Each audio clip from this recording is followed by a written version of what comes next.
महर्षि उड़िया बाबा को भी एक उपासक ने प्रश्न किया था कि महाराज जी, मन कैसे रुके? तो उड़िया बाबा ने उत्तर दिया, नियम पालन से।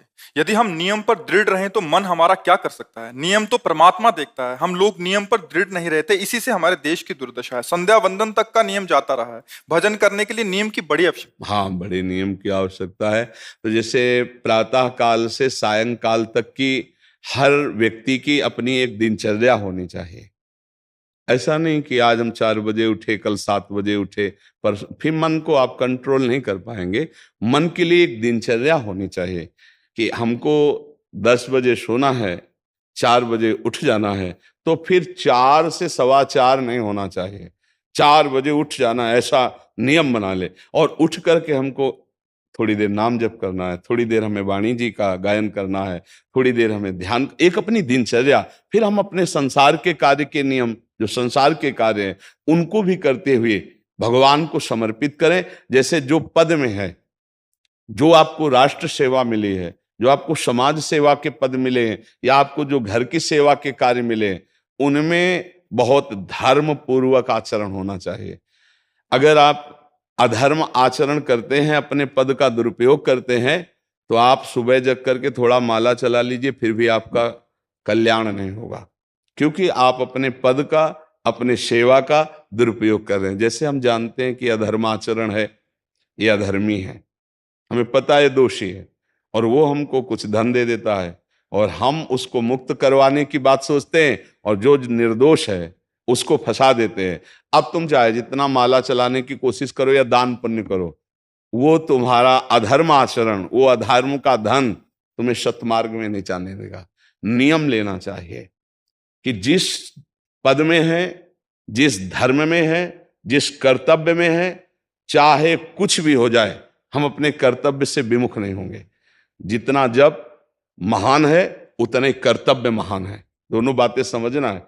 जब माला फेरा और इसके बाद बेईमानी, अधर्माचरण, इनका कोई नियम नहीं है कि हमें कैसे चलना है, तो वो माला काम नहीं कर पाएगा, क्योंकि उसका तभी सत्य भाव माना जाएगा माला जपला, जब धर्माचरण है। धर्माचरण नियम से। बोले वो बड़े कट्टर नियम वाले हैं, उनको घूस नहीं, आप उनको भयभीत करके नहीं काम करवा सकते, प्रलोभन में काम नहीं करा सकते।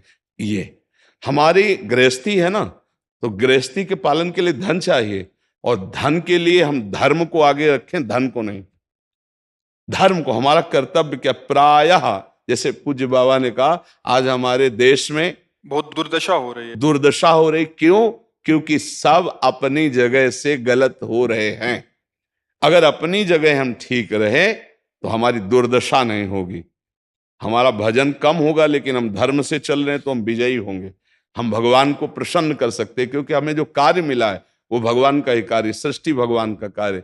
जैसे नए बच्चे कुछ वकालत पढ़ रहे थे, तो यहाँ के प्रश्न किया था कि हम जानते हैं कि वो दोषी नहीं है, हम जानते हैं कि वो दोषी है, पर दोषी हमें पैसा दे रहा है, तो हम वकालत पढ़ी इसीलिए, हम उसको जिताएंगे, तो क्या कोई पाप है? तो उनका खुला पाप है।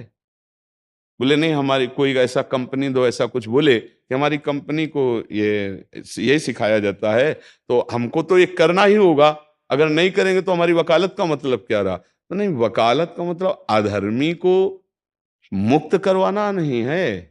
वकालत का मतलब अधर्मी के सबूत एकत्रित करके उसको दंड दिलवाना है, और धर्मात्मा को मुक्त करवाना है। अब इसके लिए आपके पास अर्थव्यवस्था अगर कमजोर भी है, तो धर्म व्यवस्था आपकी पूरी है। धर्म व्यवस्था ठीक है तो परिवार स्वस्थ रहेगा, सुखी रहेगा, भगवान आप पर प्रसन्न रहेंगे।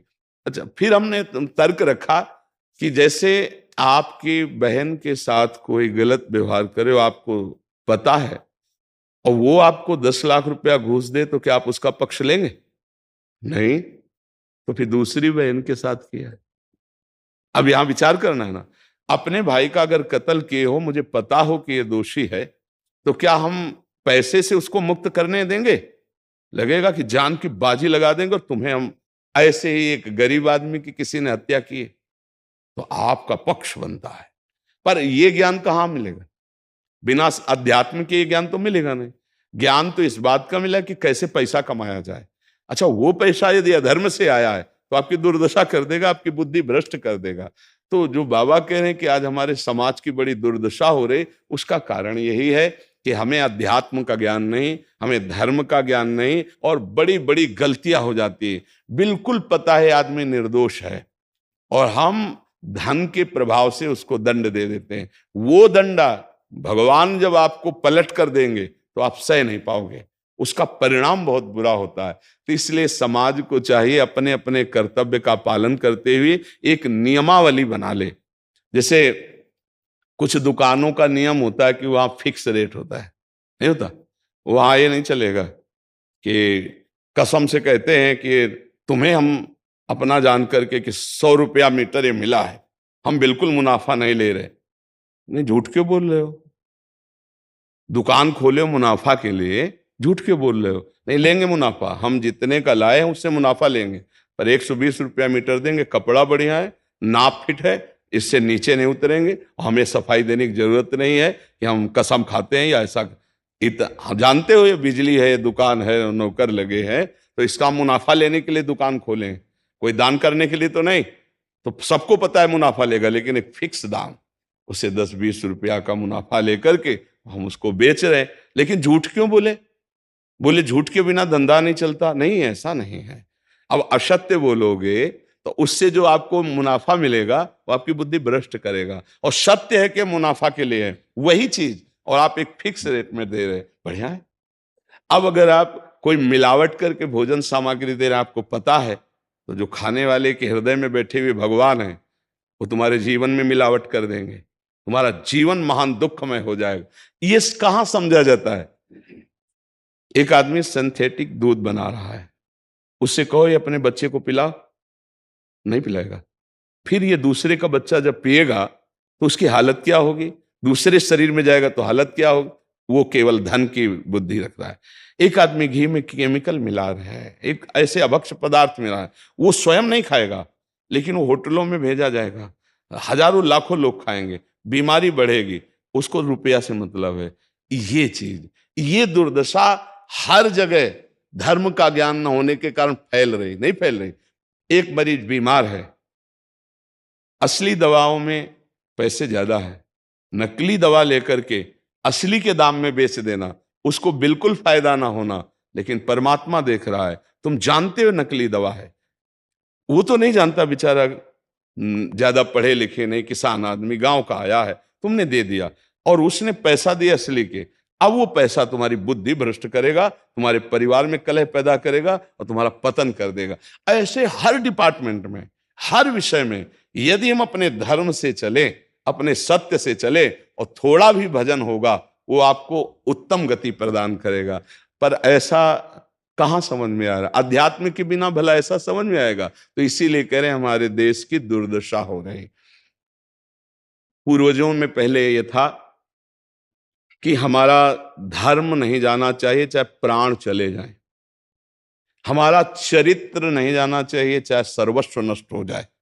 आज इसकी कोई परवाह नहीं, तो उसी से बुद्धि भ्रष्ट हो जाती है, जीवन एक पशुवत आचरण वाला हो जाता है, और वो अपने को बड़ा सुखी समझने लगते हैं कि हमारे पास बड़ा वैभव है।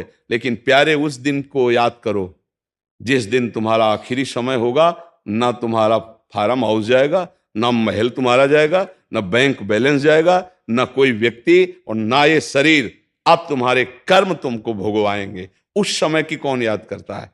अगर उस समय की याद हो तो भय लग जाए कि नहीं नहीं, पाप नहीं करूंगा, क्योंकि जाना है यहां से। अच्छा, कब जाना कुछ पता नहीं, किसी भी समय ट्रांसफर हो सकता है इस शरीर से।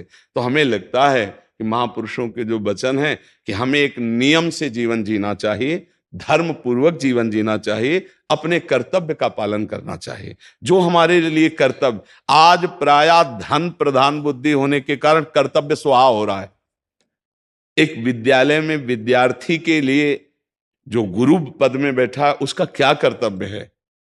वो अपने कर्तव्य को भूला हुआ है।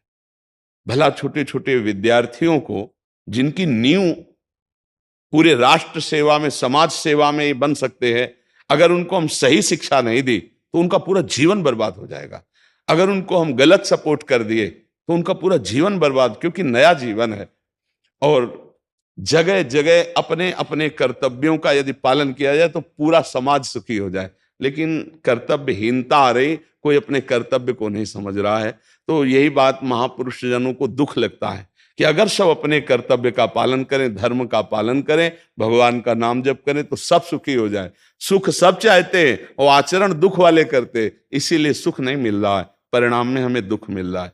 सच्ची मानना, वो रुपया पूरे परिवार में अशांति पैदा कर देगा। और धर्म पूर्वक 100 रुपया लाओगे और 4-5 परिवार के बैठ के नमक रोटी खाओगे, आनंद से सोओगे, बड़ा प्यार रहेगा, भगवान की कृपा रहेगी। पर ये बात समझ में नहीं आती है। तो ये वृत्ति अगर छोड़ी ना जाएगी तो कुछ भी कर लो, कहीं भी दान पुण्य कर लो, लाभ नहीं मिलेगा। अगर दान देने की बात कही गई है तो धर्म पूर्वक कमाए हुए धन से। अगर आप मेहनत से कमाए हो ना, 10 रुपया दे दोगे ना, तो 10 रुपये का वो आटा लाके अगर 2 रोटी खाएगा तो खूब वजन होगा। और आप 1 लाख रुपया बेईमानी का रख दोगे ना, तो बैठे बैठे वो गंदा ही सोचेगा, भजन नहीं होगा। उसका गंदा सोचना और आपका गंदा करना, दोनों मिल करके, उसके कारण भी तो आप बने ना, तो आपका ही पतन हो जाएगा। उसको तो भगवान बचा लेंगे क्योंकि भगवान की शरण में है। तो मुझे लगता है अधर्म के धन से कभी किसी को लाभ नहीं मिलता। तो अपने कर्तव्य का पालन करते हुए यदि नाम जप किया जाए तो बहुत जल्दी हमको लाभ प्राप्त हो जाए।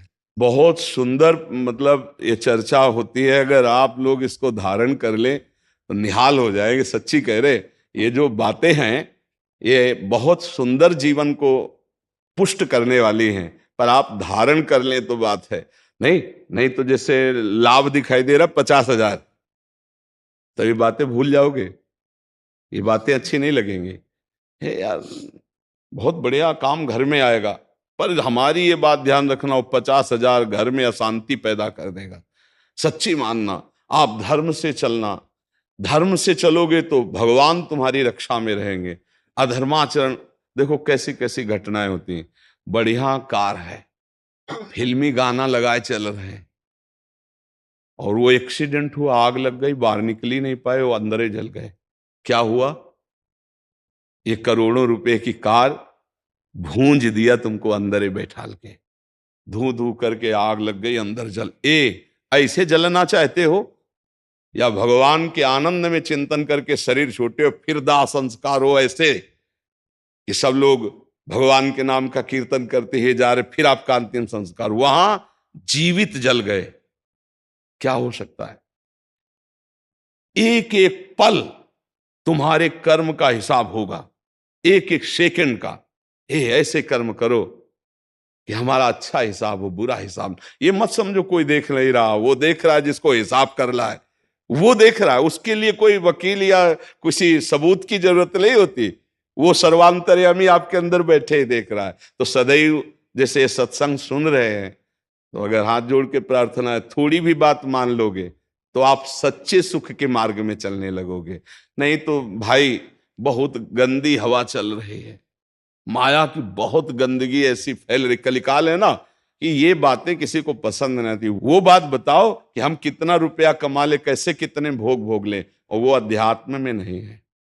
आपको सच धोखे में मत रहना, अध्यात्म में है। जितना आप धर्म से चलोगे उतना सुखी होगे, और लोक में है जितना धन मिल जाएगा उतना सुखी माना जाएगा। लेकिन वो सुख नहीं है, वो चंद मिनट के लिए हाइलोजन की तरह जलेगा, फ्यूज हो जाएगा। और धर्मात्मा दीपक की तरह जलेगा, पर बहुत काल तक चलता रहेगा।